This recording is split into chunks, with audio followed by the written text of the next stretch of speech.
After the earlier clash left the avenue in smoking ruin, the young master halted and sensed a new, unnerving rhythm among the enemy.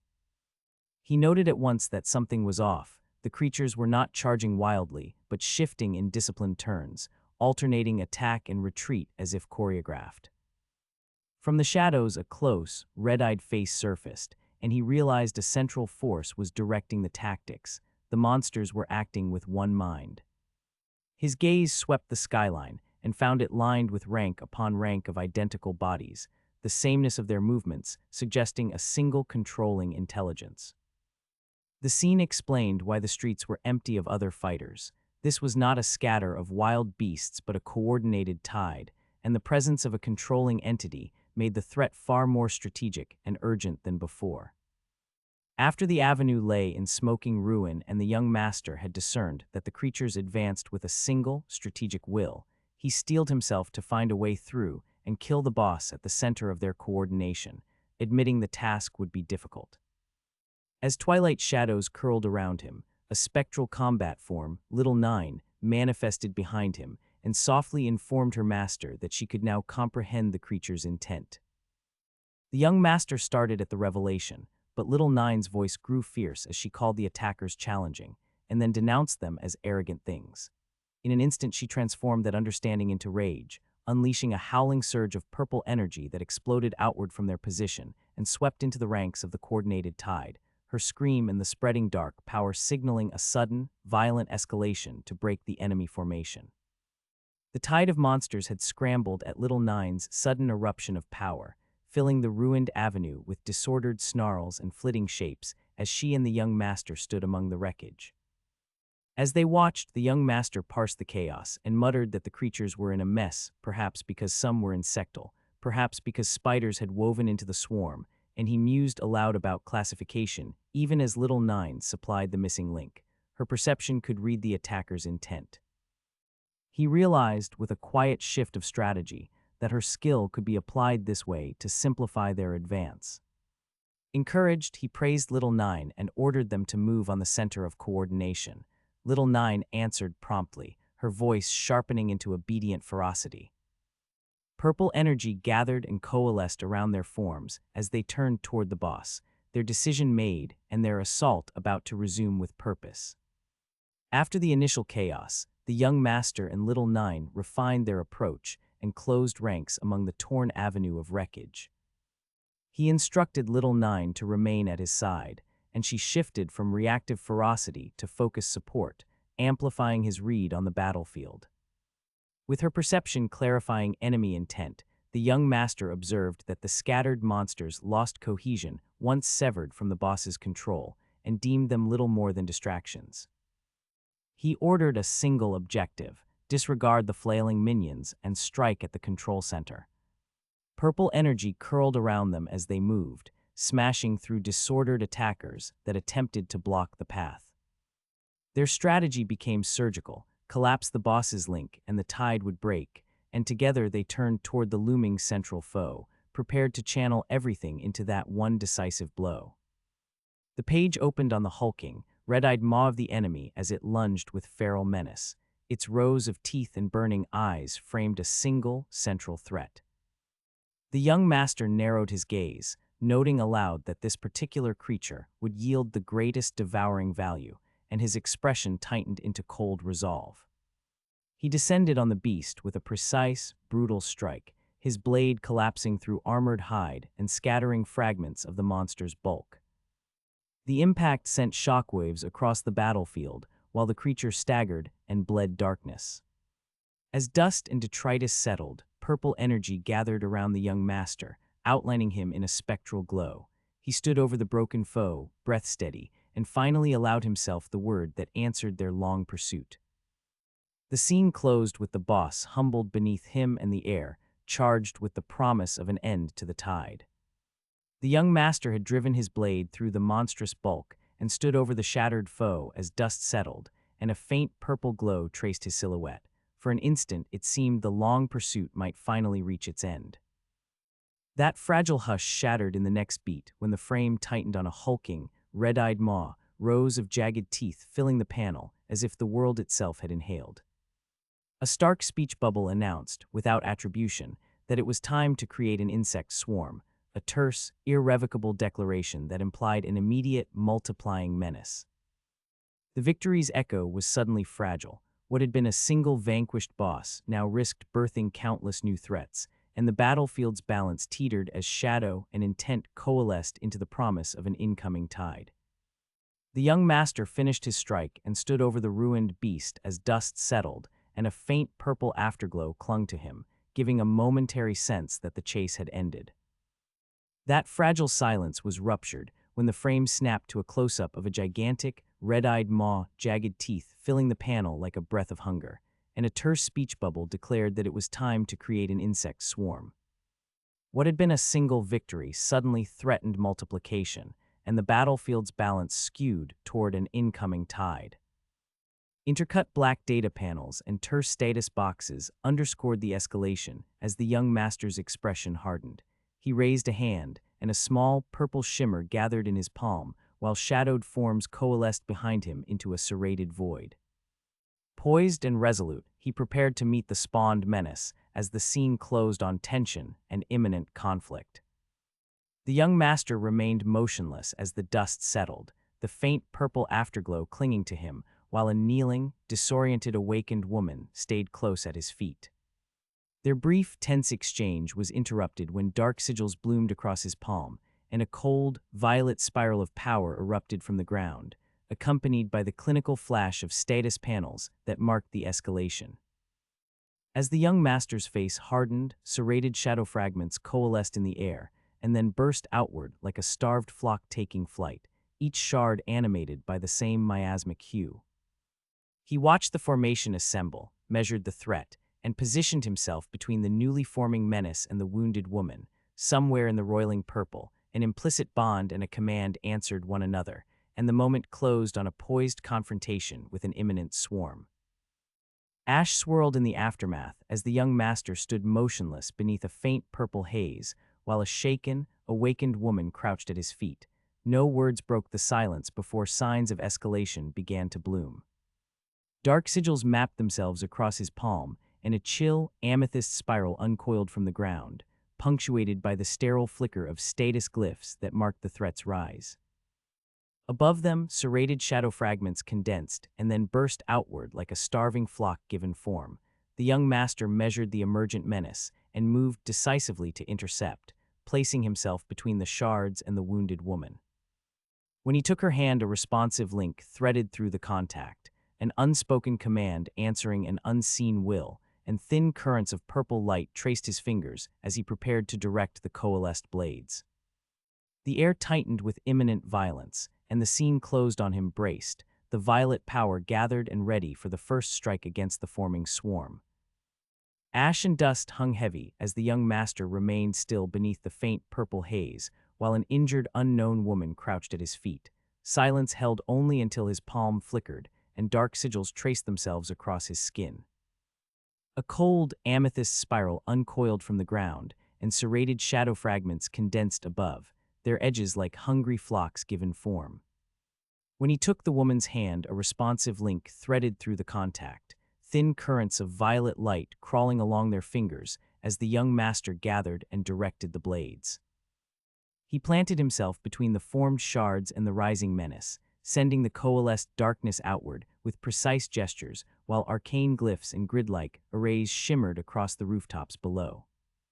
The purple storm answered him, slashing through the approaching horde. The city trembled as stone and timber exploded, and the final frames revealed shattered pavement and limp, red-eyed insectal corpses strewn among the wreckage, the young master standing with shadowed forms coalescing at his back. Two red-eyed, insectal scouts crept along the shattered walls and paused as the air itself thickened. Tension rippled through the rubble before a violet spiral burst from the ground, and a bloom of serrated shadow erupted at the center of the street. As the purple storm unfurled, doomed insects were thrown into silhouette and then torn apart by coalescing shadow fragments, while the young master planted himself like a fulcrum between the formed blades and the remaining horde. He had taken the hand of the injured unknown woman, and a thin current of amethyst light had threaded between them, letting him shape and drive the dark blades with precise gestures. The summoned slashes carved the swarm to pieces, leaving red-eyed corpses and shattered masonry in their wake. After the final echoes faded, the young master's gaze snagged on a cool, floating blue sigil that rose among the ruin glow. The sight unsettled him and narrowed his eyes as he leaned forward, pulse quickening at an unfamiliar presence. In the shattered cityscape, a small group of cloaked scavengers picked their way across rooftops and streets and were surprised to find the ruins unnaturally quiet. Where they expected swarms of monsters, there was instead swept emptiness and the bodies of a few red-eyed scouts. They exchanged tense theories that the Night Watch, a high-level awakened, or some government force had cleared the area, and fretted that whoever did it might use the opportunity to assert control. Anxiety sharpened into paranoia as they imagined imperial legions arriving and stripping them of leverage. Their arguments cut off when someone called out. A figure was approaching. The newcomer seized a cloak, declared he had at last found fellow awakeners, and introduced himself as an awakened looking to trade for food. The scavengers bristled, unsure whether the offer was sincere or a prelude to more danger. After the scavengers' whispered debate and the sudden arrival of a newcomer, the stranger walked through the ruined hall with a steady, deliberate stride that filled the space with quiet threat. The scavengers pressed him for proof. Barter was currency and trust had long since withered, and their questions hardened into suspicion as one thinly veiled demand became a contest over leverage.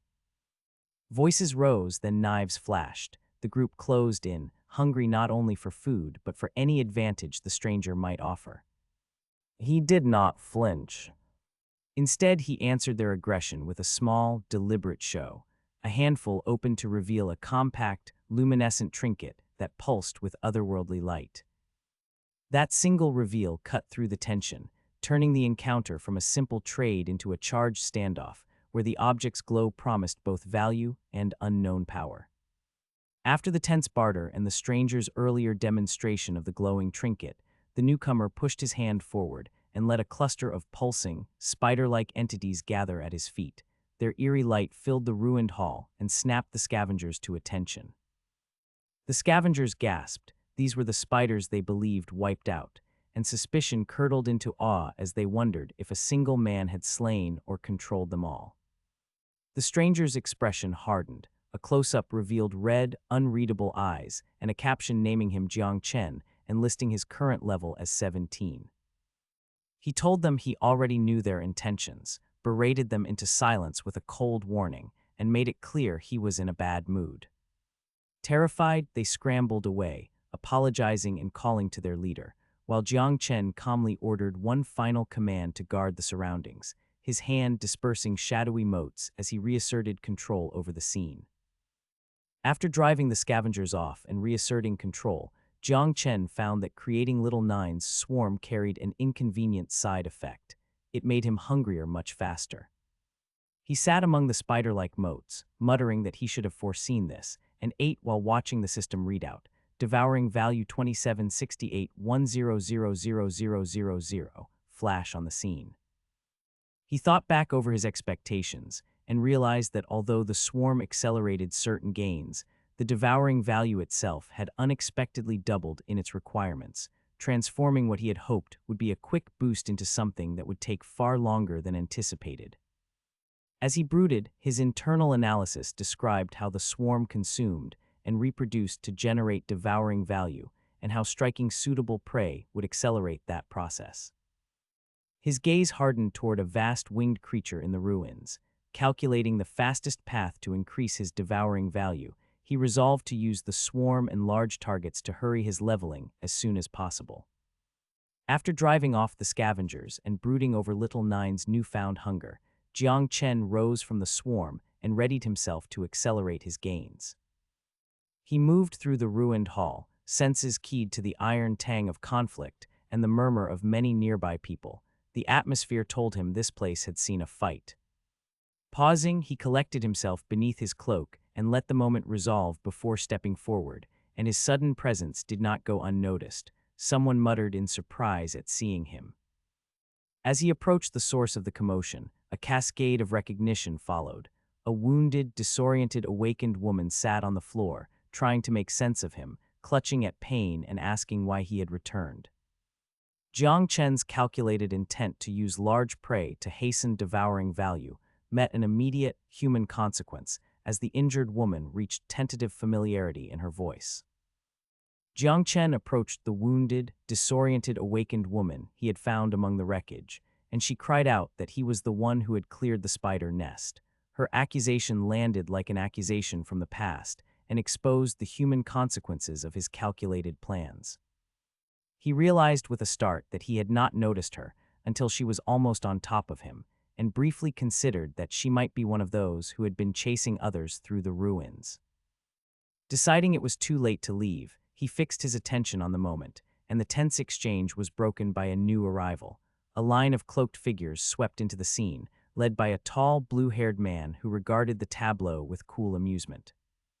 The leader's dry remark, calling the sight noteworthy, and the startled shouts of his followers turned the private confrontation into a charged public encounter, leaving Jiang Chen exposed beneath watching eyes. Jiang Chen had been alone in the hollowed hall when a column of cloaked figures surrounded him, their approach turning the quiet into a public reckoning.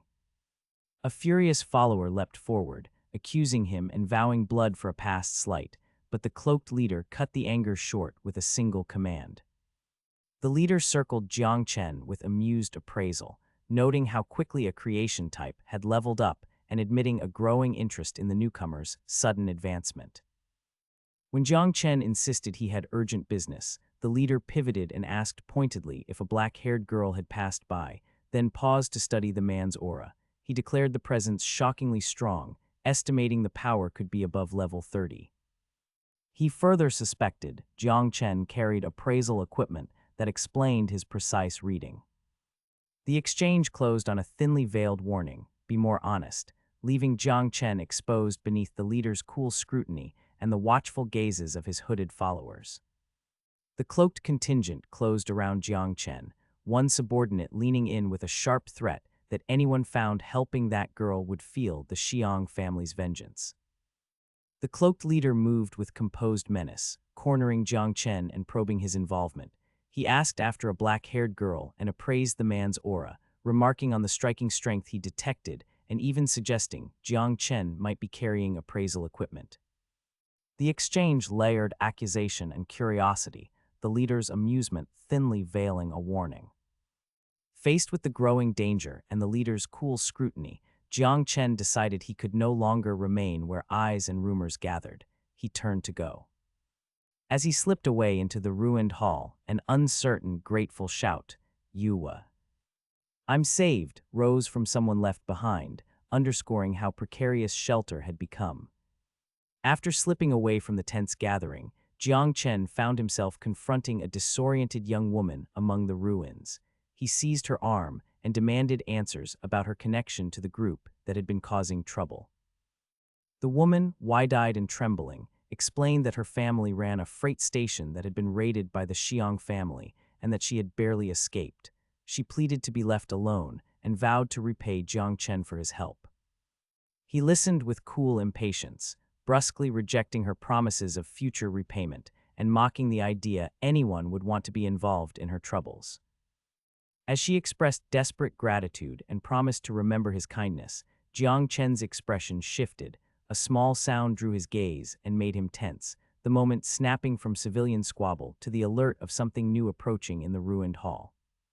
Jiang Chen had the unknown woman by the arm when her panic crystallized into a warning. Someone had just cast a barrier spell, and they had been detected. He considered fleeing, but realized it was too late to slip away unnoticed, and that claiming ignorance would be useless, so he kept her close and scanned the ruined hall for movement. Footsteps and a voice confirmed his fear. More figures had gathered, and the moment stiffened as dozens converged into view.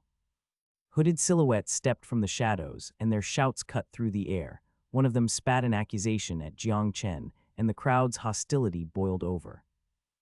At their forefront, a pale, blue-haired cloaked leader advanced, eyes cold, and his red-rimmed followers bared themselves for violence. The leader's command to catch them turned the tense stalemate into an imminent fight, leaving Jiang Chen braced and the unknown woman trembling as the attackers closed in. The fragile standoff collapsed into motion when the hooded mob surged forward on the leader's command. Jiang Chen kept the unknown woman close while she snapped at their attackers, her panic curdling into accusation. She spat that she had been lied to and appealed bitterly, claiming the Luo family had already been stripped of everything.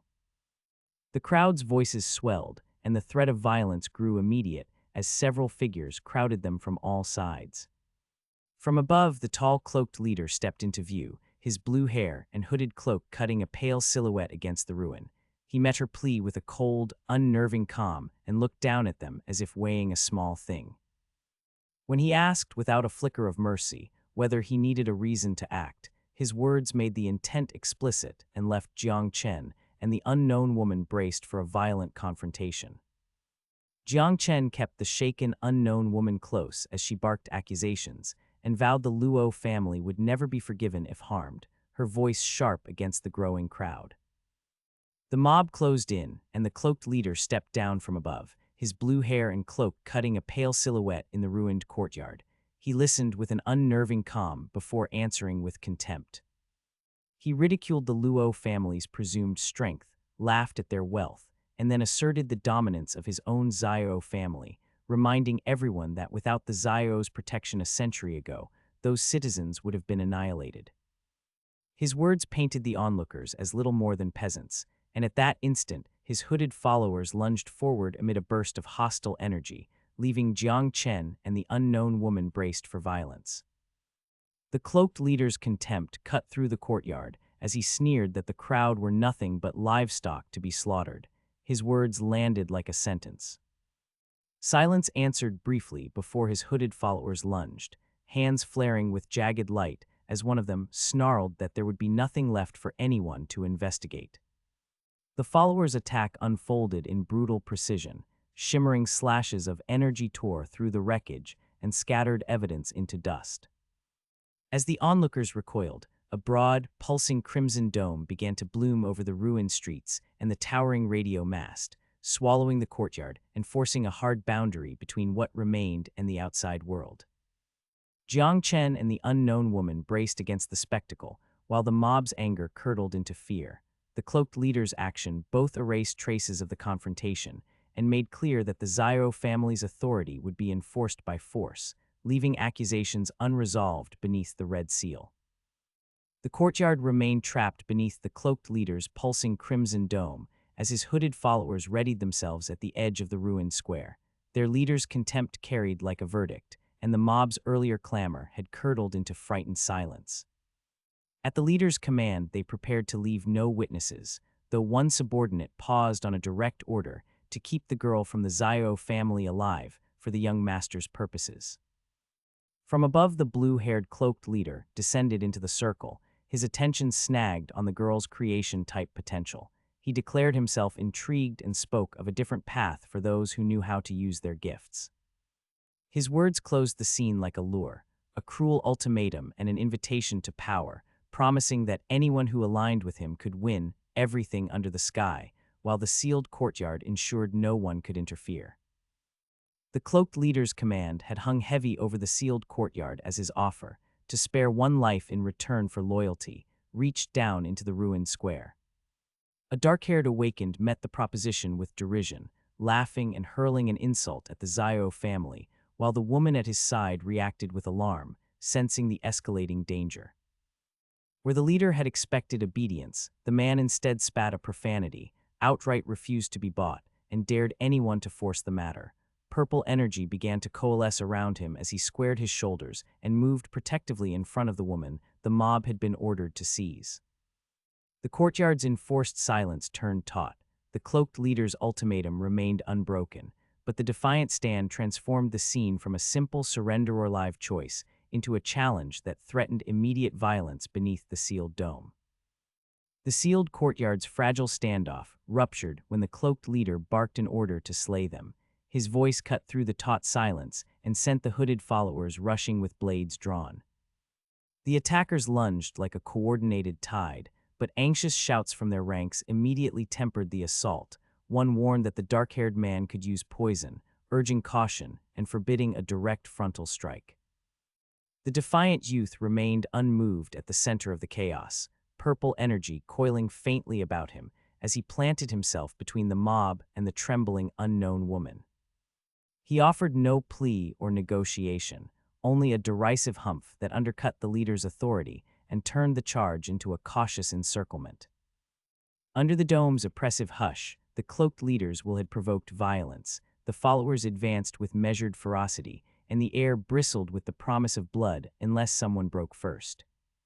The fragile standoff that had kept blades poised finally snapped when the dark-haired defiant youth, who had planted himself between the mob and the trembling unknown woman, refused to yield.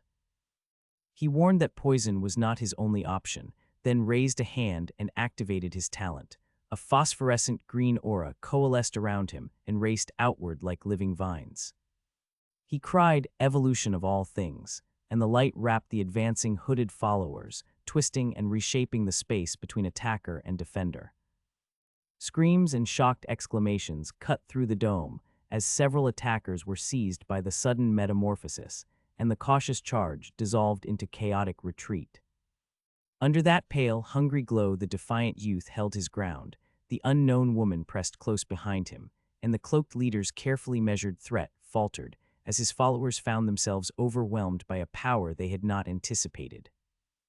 The fragile standoff had already ruptured when the defiant youth unleashed that phosphorescent, vine-like aura that warped the space between attacker and defender. Panic rippled through the hooded mob as the strange green growths tangled their advance.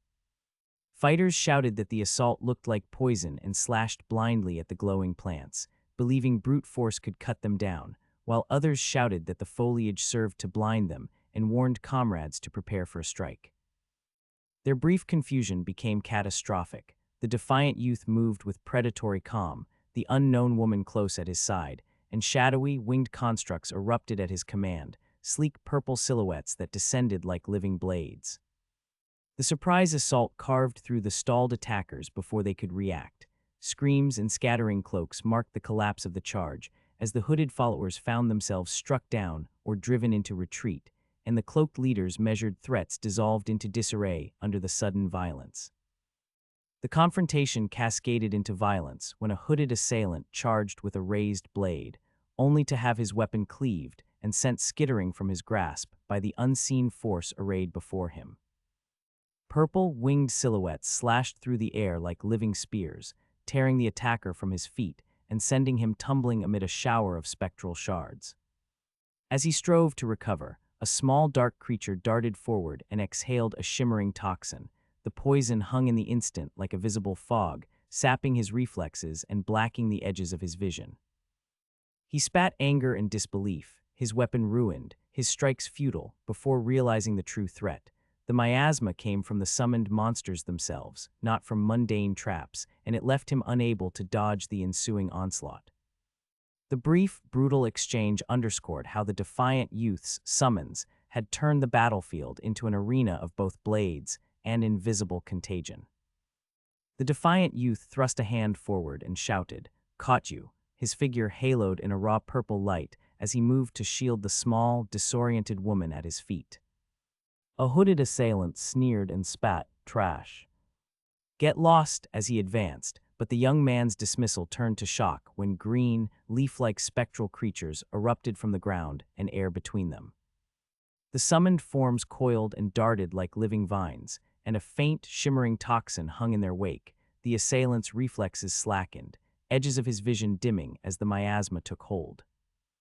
He lunged with a knife in fury, trying to close the distance, but his blade was no match for the combined assault of summoned beasts and the defiant youth's unseen force. The exchange was swift and merciless, underscoring how the summons had transformed a street scuffle into a battlefield of both blades and invisible contagion. After the defiant youth's summons had already turned the skirmish into a hazardous tableau of toxin and spectral beasts, he realized his poison mist could not stop the faster assailant and shifted tactics. He called upon a familial secret of the Zyro family, channeling it into a blazing, serpentine aura that coalesced into a dragon-form strike and detonated against the street. Dust, light, and a shockwave followed where the beast slammed down. The sudden escalation drew the attention of the blue-haired cloaked leader, who emerged from shadow and assessed the youth with cold derision. He declared the defiant youth too low in level and insufficiently swift, then produced a gleaming blade and prepared to contest the dragon's impact, cutting the confrontation into a fresh, more dangerous phase as bystanders and hooded followers watched the exchange tighten. The woman staggering in the youth's arms began to scream that it hurt, and a pale, crystalline barrier flared around them as her hidden profession was exposed, Earth's eternal shield, a defensive class manifesting to absorb assault. The defiant youth watched in stunned recognition as the shield took the brunt of the attack and bought them a breath of time. The cloaked leader, blue hair cutting a cold silhouette, cursed aloud that he'd forgotten about her and lunged forward with blade ready, seizing what he thought was a sudden opening.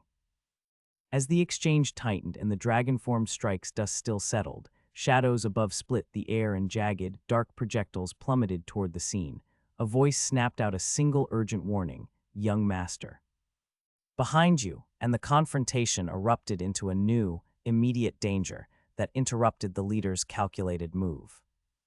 The cloaked leader's hand shot out and gripped the young master, yanking him into a defensive hold just as jagged, dark projectiles tore through the air. With a brutal, calculated shove, he pushed one of the young master's own men between them. The subordinate took the full force of the falling shards and was blasted across the ground as the dust and crystal spray settled. The courtyard fell silent except for rasping coughs. The wounded servant lay bleeding and gasping, while the young master glared with contempt, spitting a single curse at the leader for using his man as a human shield. The injured hooded servant tried to answer, his voice failing on the wind, and the tense standoff hardened into an even more dangerous exchange as nearby barriers and bystanders reeled from the sudden escalation. After the cloaked leader had yanked the young master into a defensive hold and sent jagged crystal shards scattering through the courtyard, using the young master's own subordinate as a blunt human shield, the air had settled into a brittle silence, punctuated by coughing and wet gasps from the injured hooded servant. The cloaked leader then strode forward, cloak snapping, and acknowledged the young master's resilience with a taunting compliment before producing the dragon yuan pill with a crooked smile and forcing it into the fight's center. He muttered that he could not believe he was being forced to use it, and his grin widened as he pronounced, "This is where it ends." Shards hung suspended in the charged light as he planted his blade and gathered himself, the promise of a devastating next attack hanging like thunder over the fallen and the watching bystanders. After the cloaked leader had forced the dragon yuan pill into the center of the skirmish and declared the end to the young master, the courtyard's brittle silence broke into a new, sharper moment of menace. The cloaked leader stepped out of his cloak's shadow, a pale mask and white hair framed by a crimson aura as he planted his blade and spat a single, savage vow. He would slice the other's head off. The dark-haired defiant youth met that threat with no answer, only a cold, unblinking stare that held the air between them taut. Beneath the overhead shards in the hanging, charged light, a woman in a red dress lounged like a dangerous island, toyingly cradling a small red glow and watching as if the outcome amused her. The scene settled into a standoff, blade poised, silence held, several witnesses frozen in the charged aftermath of the cloaked leader's promise. The fragile silence that had followed the cloaked leader's threat snapped into violence when he surged forward, planting his blade and unleashing a roaring torrent of golden power that coalesced into a draconic shape above the courtyard. He shouted a brutal promise to sever his foe's head and immediately followed with a named assault, announcing the blow as a formal stance of power. Rocks and debris spun outward as the attacker rode the unleashed form, channels of light fracturing the charged air. The dark-haired defiant youth registered the incoming strike without panic, his expression steady as he tracked the violent approach, while witnesses remained frozen by the sudden escalation. The cloaked leader's invocation, an audible declaration of technique, made clear he had committed to a second form strike, and the courtyard buckled under the impact's foreboding force as the confrontation moved from threat to full attack. The cloaked leader transformed the charged threat into action, plunging his blade and calling forth a roaring, draconic technique, dragon subduing slash, that tore a streak of molten gold through the air toward the courtyard.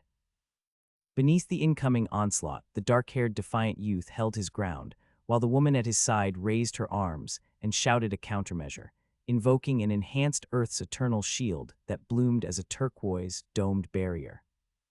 The golden dragon slammed into the reinforced shield, light flared, stone splintered, and a shockwave of dust and debris radiated from the point of impact.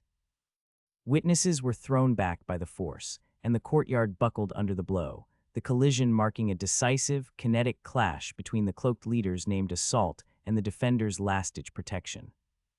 The cloaked leader struck with lethal precision, calling down his dragon-subduing slash as molten arcs cleaved the air toward the courtyard. The dark-haired defiant youth planted his feet beside the woman and watched as her enhanced Earth's eternal shield strained under the onslaught. Cracks of turquoise energy spidered outward, and fragments of stone rained from the dome. The defenders admitted inwardly that the leader's blows were fatal in force, and panic flickered when the barrier could no longer be trusted to hold. The cloaked leader pressed the attack again, blade whistling in a repeated, merciless series of slashes whose impact split the ground and rent the air. Amid the chaos, the defiant youth registered the enemy's extraordinary cruelty and power, and in the pause after the blast, he hardened his resolve. Recognizing that hesitation would cost lives, he decided coldly that he should show no mercy. After the cloaked leader's merciless onslaught had fractured the defender's shield, the air above the courtyard darkened further as a new hazard poured down from the heavens. From a high ledge, an observer watched thousands of small, winged constructs blot out the sky, their silhouettes stirring like a living storm. Faces that had moments before braced against raw strength now tightened at a different realization. The assault was being manufactured. A stunned voice muttered that the attacker was a creation type, and the white-haired onlooker's silence broke into a pained, frightened expression. At the center of the swarm, a cloaked figure, the creation user, gave a single cold command. "Go forth." The summoned shapes obeyed, diving and scattering like a dark rain toward the defenders below, and those who remained on the field registered the new, engineered cruelty and the urgent need to meet it with equal resolve. The summoned shapes had already blackened the sky, and now dived like a living hail toward the courtyard. Those who watched felt the manufactured cruelty crystallize into immediate danger. From a higher vantage, a young defender's eyes widened in panic as dozens of the shadowy constructs streaked downward, slamming into the ground around him and throwing him off balance. He spat that it was too many, then lashed out in a desperate, furious arc, a named technique, subduing Dragon Slash, cleaving through a wedge of the swarm and blasting a shockwave across the field. Even as his blade carved a brief corridor of light and smashed several constructs into ruin, more answers fell in from above, the dark rain replenishing itself with ruthless efficiency. The creation user's command lingered in the air like a verdict, and the defenders realized that cutting through steel and shadow would not be enough without a new plan or reinforcements. The defenders' brief confidence curdled when the shattered constructs began to knit themselves back together. What had seemed like final blows dissolved into rattling pieces that reformed and rose, purple motes coalescing until new silhouettes took shape. Voices rose with disbelief. The swarm was healing, and the field filled with panic as more dark forms arced down. From the middle distance, a man watched with a cold, calculating expression, while the creation user's influence lingered in the air like a verdict. But even commands and steel could not halt the relentless regeneration. A fighter spat that there were too many, then lunged forward and carved a desperate corridor of light through the falling tide, naming his strike Dragon Subduing Slash as he drove into the heart of the swarm. The attack smashed several constructs, but the restoration continued around the wound, proving that brute force alone would not end the assault without a new plan or outside aid. The fighter's desperate Dragon Subduing Slash did not end the tide. Instead, the warrior felt his dragon chi vanish as unseen forces drank it away, and purple shards twisted inward like hungry teeth. He tried to press his advantage, only to discover venom had tainted his right hand and rendered his blade useless. Panic sharpened when he admitted there was no longer any choice. With a hard, grim voice, he abandoned swordplay and called upon the Life Jade Protector, summoning a searing, rose-gold shield that detonated outward in a bloom of light and jagged motes. The blast pushed back the regenerating silhouettes and carved a temporary corridor through the swarm, buying the defenders a scant, crucial second to regroup. Observers and the unseen creation user watched the scene pivot around that single gamble. Though the protector held for an instant, the field remained chaotic, and the cost of each brief success was made painfully clear. The fighter's desperate dragon subduing slash had already failed. Unseen forces had leached his dragon chi, and venom tainted his hand, forcing him to abandon the blade and call upon the life jade protector. A rose-gold guardian blossomed and detonated outward, carving a narrow corridor through the swarming silhouettes and buying the defenders a breath. From above, a dark-cloaked figure laughed at that breath's worth. Xiao Yuanwu stepped into view and tested the treasure with a hungry, purple flame. He named the technique aloud Overlord Devour and sent jagged, shadowy shards aimed to rend and drink the shield's light. The motes struck and recoiled as if repelled by an invisible rule the protector held. Xiao Yuanwu's surprise broke into restrained irritation. He scoffed at the perceived waste of effort and reminded the bearer that this artifact was a precious heirloom of the Xiao family, both bait and rebuke to those who underestimated it while the field remained dangerously uncertain. Xiao Yuanwu stepped forward with a predator's relish and announced that, once activated, the Life Jade Protector could block all external attacks. The rose gold guardian still glowed where it had detonated to carve the defenders a corridor, and Xiao Yuanwu impatiently tested the artifact's edge with derisive phrasing and the memory of his previous shadow technique. He watched the motes recoil from the shield and let a scoff become a lecture. The treasure was an heirloom of the Xiao family, both a taunt and a rebuke to those who underestimated it. He offered the younger man a choice couched in flattery: follow him, join the Xiao family, even as he mocked how accustomed the youth was to command and how blind he was to the larger situation. The man's expression hardened, the woman behind him pressed closer, and Xiao Yuanwu's amusement sharpened into barely contained irritation at what he called their futile resistance. Xiao Yuanwu and his hooded followers closed in like predators, their knives and taunts sharpening the air as he derided the younger pair's pedigree and offered them the gilded safety of the Xiao family. The dark-haired youth stood between the woman and the threat, meeting Xiao Yuanwu's mockery with a cool, cutting retort about the point of legacy and the emptiness of a life that left no trace. As the exchange escalated, a sudden swell of violet energy gathered at the youth's feet and then slammed into the earth, sending a concussive bloom of dust and light across the alley.